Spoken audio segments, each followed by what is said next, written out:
Wondered, what are you gonna do if, your world ends? Not the world, but if you can't access medicines, what are you gonna do?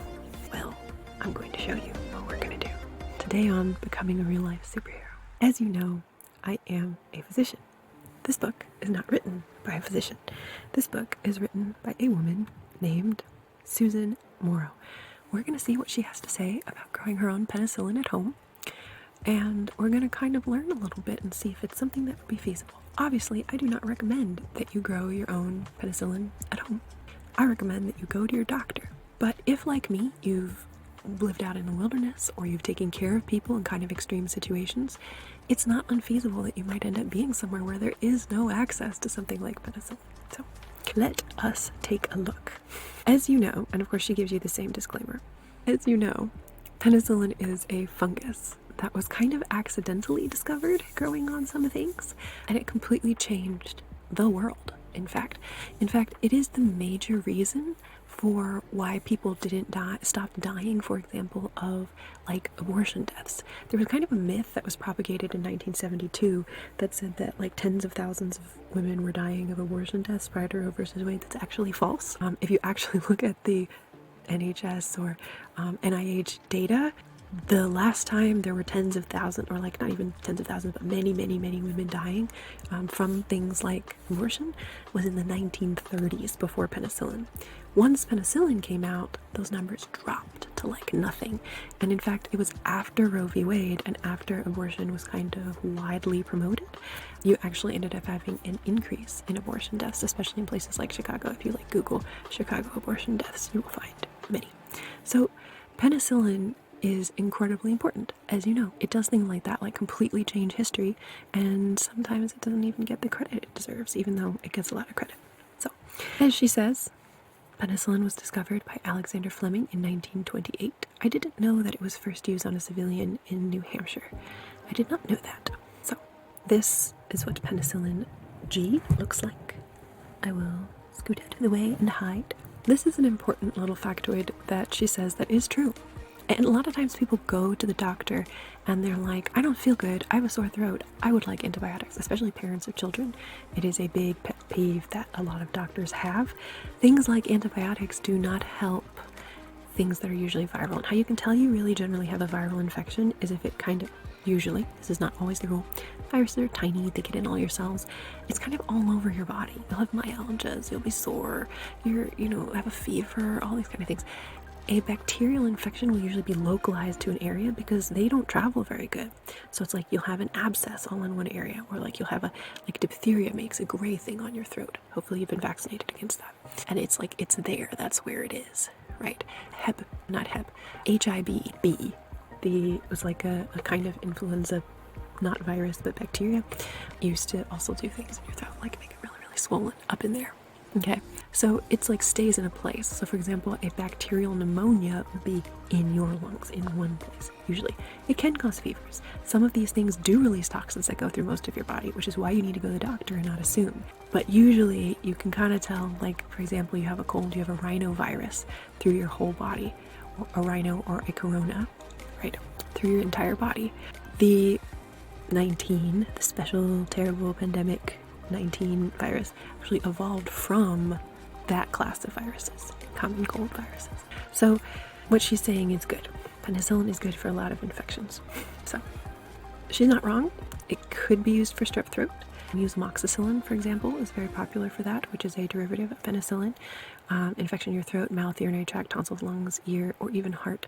It's possible, but these things can be there are a lot of new antibiotics that are better for certain things because of resistance. There's a lot of resistance to penicillin, which would be a huge challenge in apocalypse, is if you had a drug that was, like the drug I want to have, the antibiotic I want to have in apocalypse is doxycycline, because it is super strong and works for almost anything. You can't give it to little tiny people. You can give penicillin to little tiny people, babies, but in general, I love doxycycline. So that's the challenge, is you're going to want to, in your apocalypse, or in your superhero mission, break into supply places where you can get the other medications, right?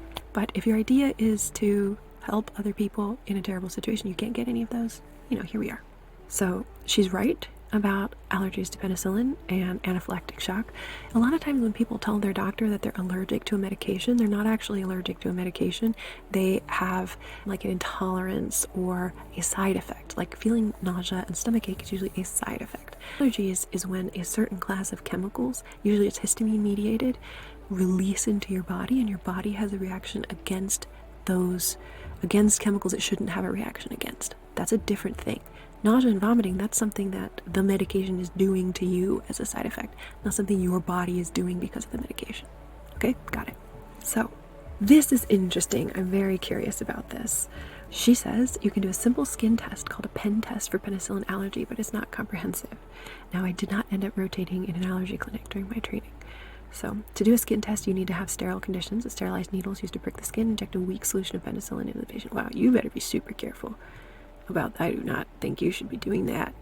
Oh, if you did that, if you were in a terrible situation where you didn't know if someone was allergic to penicillin, which they should know, so it's weird if they don't know, but if you're in that situation and they don't know, and you're needing to do something like this, inject into the patient. That's not just anywhere, that's subcutaneous, that's just gently, just under the skin. You shouldn't be going into the muzzle, you shouldn't be going into anything else, right? Scary stuff. Very, very scary stuff, she's saying.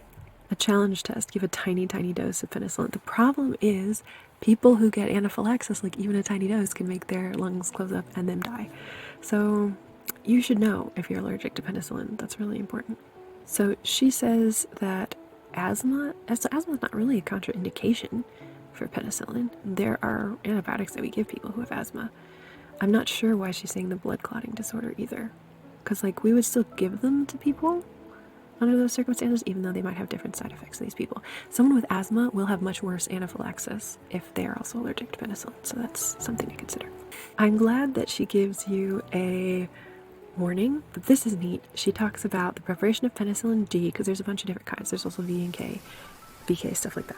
So she says it's from the research laboratories of John Wyeth and Brothers in their research paper of 1946, Penicillin Production in Submerged Culture on a Pilot Plant Scale.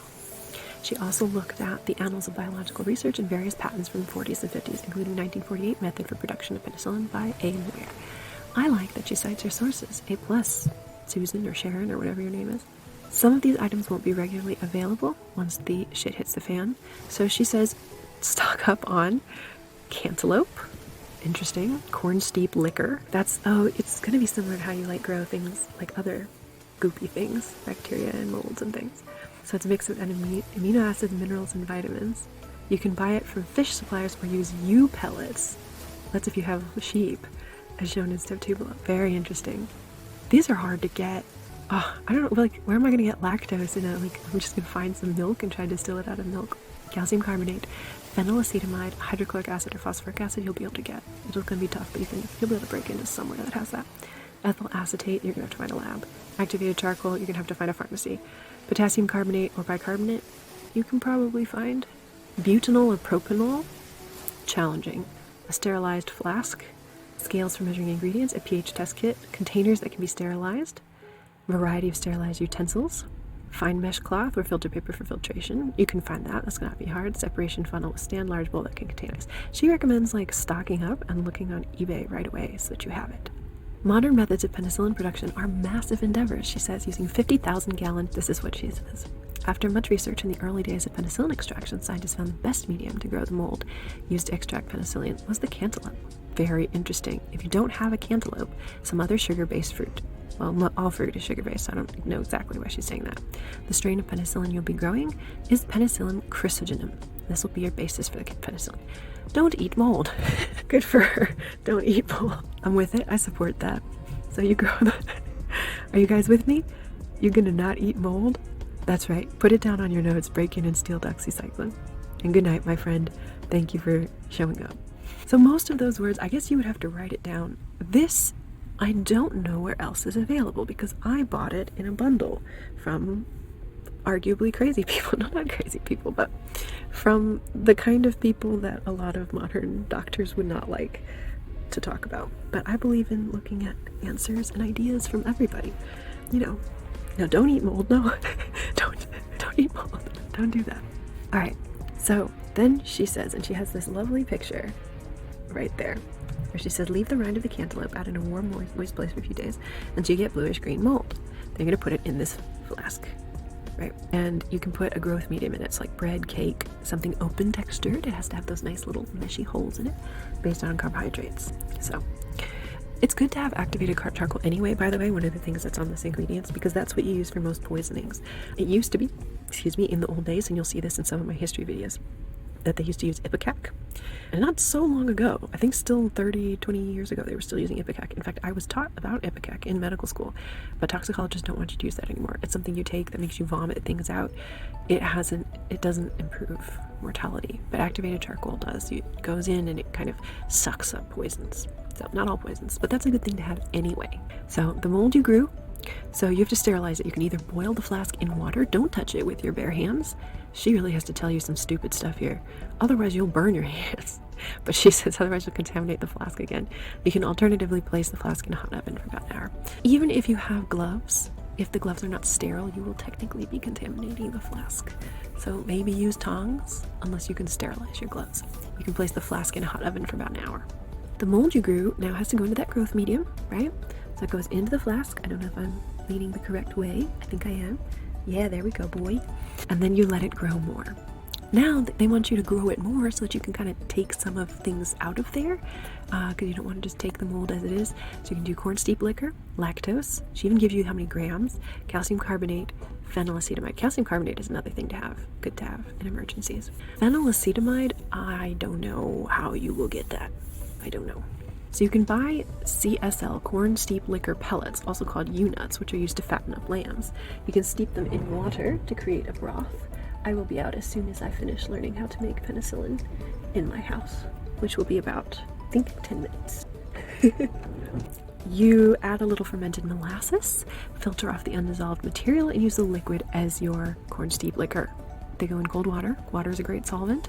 The resulting liquor needs to be around pH 5, and by liquor, well, she does mean alcohol. I was going to say she means like liquor, like the liquid of a thing, but actually she does mean alcohol. You can adjust the pH using hydrochloric or phosphoric acid, add a few drops at a time, mixing in, check the pH. You need to get the pH down to about 5. This is a very important safety note. You put acid in small amounts to larger volumes. You don't pour things into the acid because you could get... Hydrochloric acid is incredibly dangerous, so what she's asking you to find is really, really dangerous, but you'll be able to find it at like a lot of factories and things like that. You know a place that you're going to be able to get something like doxycycline that no one else is going to be looking? Well, except for the like very serious preppers.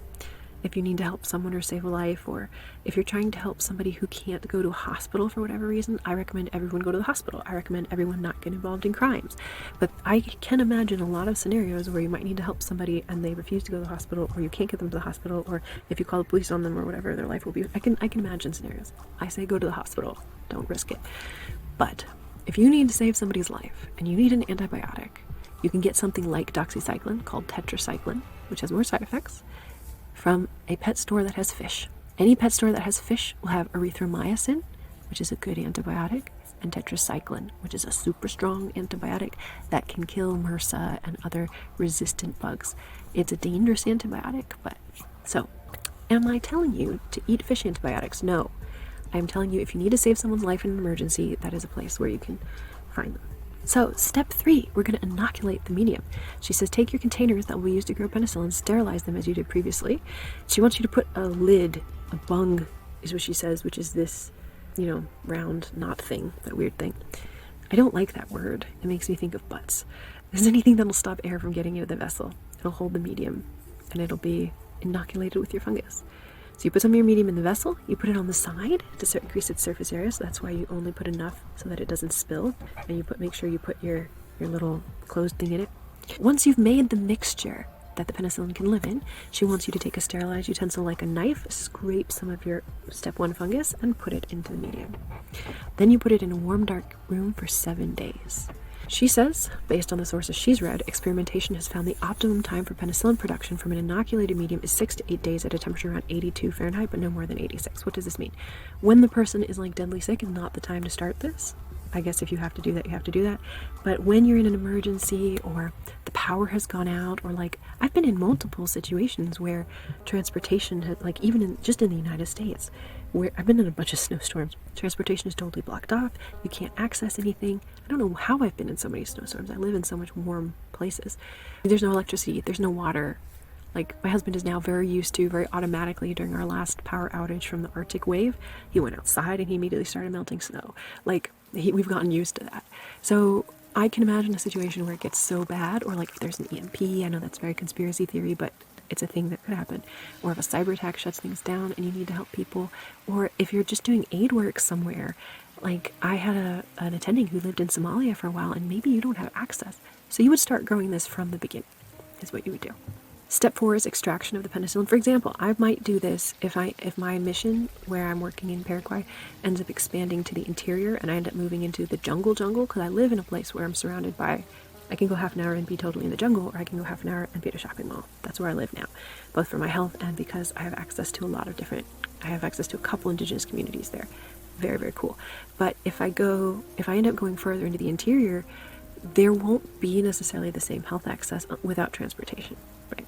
So this is something I could do in that situation. Probably not, because Paraguay has a lot of good hospitals and so forth. But if I'm like way out in the nowhere, it's something I might start doing. I would have to buy a lot of weird stuff.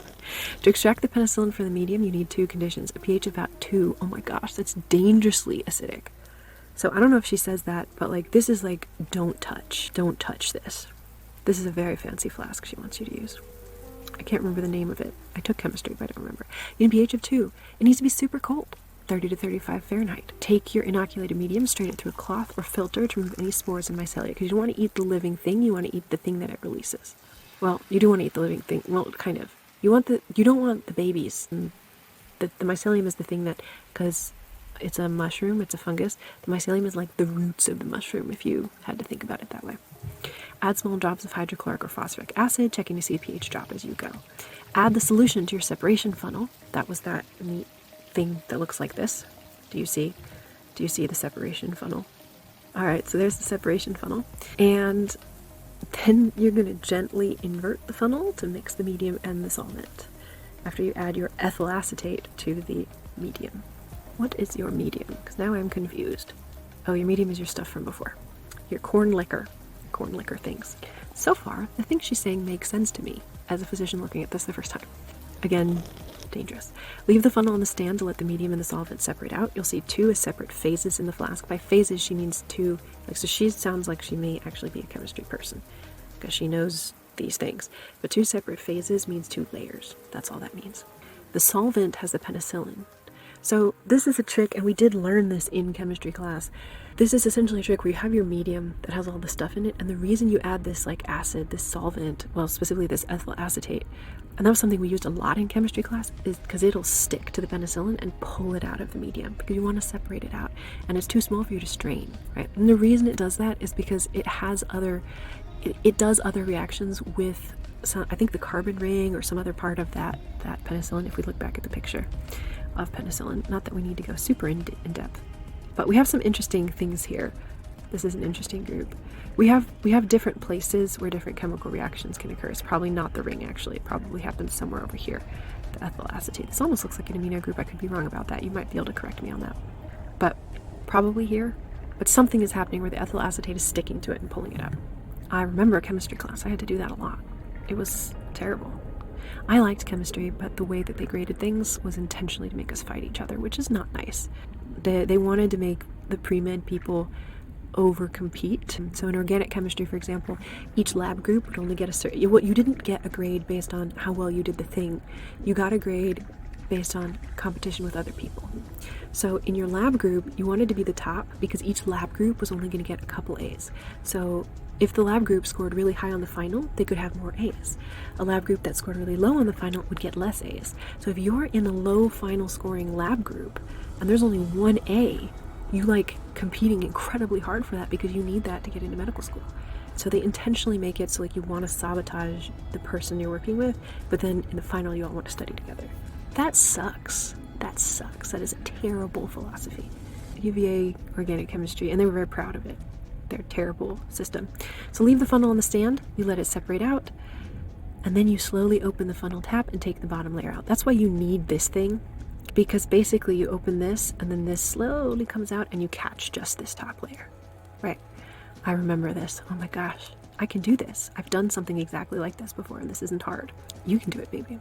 You put the beaker with the solvent, because you take the stuff you don't like out, so you take the medium out and you put it somewhere else, and then you get your beaker where you want to put the good stuff, that top layer, and you get that into a little beaker. Put that in a bowl with ice. You cool it down to 30, 35.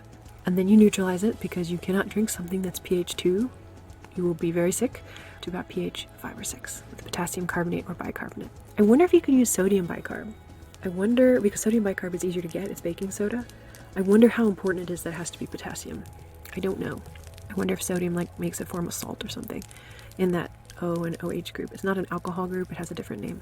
So carbon treatment. Adding activated carbon to about 5% of the solution will remove impurities from the solution. Carbon is highly porous and acts as a filter to remove contaminants. To get the penicillin out of the solution, you have to concentrate it for crystallization. This is hard. I've had to crystallize things before. I can totally do this. I've done this before. You either do it by distilling the mix if you have it still available, or keeping a warm temperature over it no more than 100 degrees Fahrenheit. So you want now the solution to gently evaporate and leave crystals in the bottom. This is true too. Oh my gosh. This person knows their shit. One chemist trick to do this is to scrape the sides of the vessel with a glass rod, and it makes the crystals want to form. That is true, actually. I remember that. You can also put it through the solution, pull it out, and it'll dry out, and you have crystal on the rod. So that's very, very interesting. And then I guess she wants you to put them back. That part I don't understand. A saturated solution is one where there are solids that are dissolved in the solution at a warm temperature. When the temperature drops, they come out as unsolved solids. A simpler way to say that is, you know how you dissolve tea, not tea, you dissolve sugar in your tea, and when it's warmer, it comes out, right? That's it. When it's warmer, it's in the system and you don't see it. And when it cools down, it's easier for things to fall out. So you have to mix to get it in there. You know all that. You know how crystals dissolve. So you need to concentrate the solution. Basically, you need to take off some of the water, kind of. You need to take off some of the liquid so that the liquid can't dissolve enough of the stuff, and it comes out. It unbinds, basically, instead of being dissolved in there. The penicillin crystals, and this part, by the way, is probably the hardest part. I remember having to precipitate stuff. I even made nylon. It was really, really cool, and made in my organic chemistry class. And see, these things were so cool. It could have been so fun. We made bioluminescent things, actually. Put chemicals together and made it glow. Super cool. I like Nile Red, by the way, as a channel if you're interested in chemistry. So washing the crystals. The penicillin crystals can still hold contaminants on their surface, she says. So you need to wash them. So you put them on a medium like filter paper or fine mesh cloth. And you cannot wash them with water, they will dissolve. So you're putting butanol or propanol over the crystals. The simplest way to dry them is to let warm air pass over them. Once they're dried out, you grind them into a powder. Oh my goodness, this is very scary too. I would be terrified about injecting something I had made into a person. Wow, I would feel safer eating it. She says the best way, I think if you're in an emergency situation, don't do this. And you also have to be careful about injecting in the butt, because there's a special nerve and that goes there, and nurses who've done a bad job sometimes hit that nerve, and then you can make the person have a limp for the rest of their life. So you should know what you're doing if you're injecting something into someone's butt. You should look up Trendelenburg gate or Trendelenburg gate. You should look up how to inject before you're even in this situation. Goodness gracious, that's terrifying. For an adult, the injection dose is 600 milligrams to 3,600 milligrams. That is such a huge difference. If I daily divide it into 4 shots, patient usually only uses a single shot. Okay. So for syphilis, we do a kind of penicillin injection, and it is a very high dose. Usually, you want to calculate dosage by, their weight. I actually have a little book. That's a good book to save for that kind of situation. Here we go. This is an old one, because I was in medical school in 2018. The Stanford Guide to Antimicrobial Therapy. If you want to learn to help people, you're not going to be your own doctor, but oh my gosh, it's so tiny. Who can see that? Nobody can see that. It gives me a headache just looking at it. But you can calculate your penicillin doses and so forth here. Oh my gosh, look at this. Look how tiny. This is evil. Wow. As you can see, I haven't used it very much because I live in the age of the internet. But I make sure to have books always of everything. Because I'm a wilderness medicine doctor, I might be in the middle of nowhere, and while it's not very comforting for the patient for me to have to look something up in a book, it is better than them dying because I'm too arrogant to do so and don't check myself, right? check yourself before you wreck yourself is kind of the rule. So it is safer to do this, the 100 milligrams per kilogram per day divided into 4 doses. Yes, it gets in your body more if you inject it, but you should eat it because you're gonna hurt somebody. That's what I would say. You do what you want. This is not medical advice because I am not your doctor. I have not evaluated you personally. Some diseases require larger doses, but in general, 6 to 12 hours and 5 milliliters of sugar solution. So to measure out the grams and versus the milligrams, by the way, because remember at 1 gram, how many milligrams are there in a gram? Does anyone know? Very good. So no one actually said it, but I know you know. So you have to look at that, and you have to make sure you have your lovely, it's 1,000 by the way. You have your, so this for example is 3 grams here, 3,600 milligrams. That's like a little over 3.5 grams. So it's good to have something you can weigh stuff in. So that's another thing you'll have to steal or buy, is a little scale. So, and this is a problem that she doesn't tell you how much to reduce the dose if you have renal problems. If you have renal problems in the apocalypse, you're in big trouble because a lot of natural foods that you can find growing have oxalates in them and they are bad for you. So don't have renal problems in the apocalypse. Oof, yeah. There are renal doses for all these things, actually. Again, that you would find them here. If you could see in here what the renal dose for stuff is. I think sometimes it's like divided by half and so forth, but that's a thing that you always should look up. They show you the infection, they show you the kind of infection, what it's from, how you do, what do you do then. So that's kind of cool. So here, like the therapy, cephalexin, nefcillin, oxacillin, there's a lot of different kinds of things. So, and usually there's a renal dose, but I guess they don't have the renal dose listed. That's unfortunate. Medscape usually lists a renal dose. Penicillin and other things are rough for your kidneys. I'm surprised this doesn't have a renal dose. I might have to get a separate book. Antimicrobial, they have pediatric dosing, antibiotic prophylaxis, treatment of fungal infections. And here we go. Dosages of antimicrobial drugs in adult patients with renal impairment, page 224. I can't believe there's even 224. This is such a small book. That's another thing you have to steal in the apocalypse is glasses or a magnifying glass. So here they have renal doses. Adjustments for renal failure are based on an estimate of creatinine clearance. That's difficult. So you have to calculate all these kind of things, which is tough. And that sucks. They do have a list here though, where they'll have even penicillin. So the penicillins, the natural penicillins, you need to put the dose. Oh, they have it in units though. So like 200 to 500 milligrams by mouth, which is less. It's less than this very high dose every 6 to 8 hours. That's what they recommend. Now penicillin G, they measure in units, which is tough because then you have to translate units into milligrams. So that's a whole thing. So that is like a reduction of like half, like I said. Good reason to get books. I think books are an important thing to stock up on. And there we have it. And she has her references like a boss. So what do I think about this? What do you think about this? You can tell me. Tell me what you think about this. I think this is something it would be worth knowing. It will educate you about chemistry if you're taking a chemistry class. But I would not do this unless you want to practice and learn. I would only do this if it's a bad emergency, but it is good to know the things beforehand, right? Know what your mission is. If you would like to know what your mission is in life and figure it out more, because it's really important and helps you survive mental health issues if you know your mission, I have a little 5-day hero training that kind of focuses on looking inside yourself and kind of figuring out and identifying like what makes a superhero to you and what is it that you would need to do to find your mission for incredible good. So I usually have that in the description of the Becoming a Real Life Superhero videos. You can usually find it, so you can find it there, or you can email me and I can send it to you. So there you go, making penicillin. I forgot to put this in because I want to use it later.